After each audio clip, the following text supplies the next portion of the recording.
नमस्कार गाईज, बाहेर पडतानाच पाऊस ना लागल्यान खायच्या चटी. चला 5 मिनिटां बनवू आपण गार्लिक ब्रेड. आपण घेतले इथं पद्धतशीर एक बन, कोथिंबीर, अमूलचा बटर चीज, लसूण, ऑर्गॅनो आणि चिली फ्लेक्स. आपल्याला बनवायचे एकदम फाईन पेस्ट लसूण आणि कोथिंबीरची.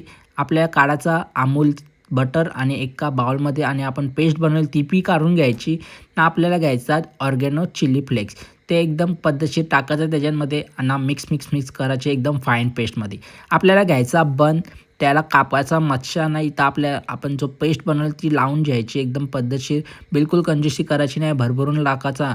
मग घ्यायचा आपल्याला अमूलचा चीज ना वर्षा एकदम क्रश करून टाकायचा दोन्ही बनवरती टाकल्यानंतर आपण वर्षा ऑर्गॅनो किंवा चिली फ्लेक्स टाकू शकता. नंतर आम्ही एअर फ्रायरमध्ये बटर लावला नाही तर बेक केला 10 मिनिटासाठी. तुमच्याकडे ओव्हन असेल तर ओव्हनमध्ये पण करू शकता. आपला झाला रेडी. आवडला असेल तर एक लाईक करा, सबस्क्राईब करा. भेटूया अशाच नवीन ब्लॉग्ससोबत. Bye bye, tata, good night.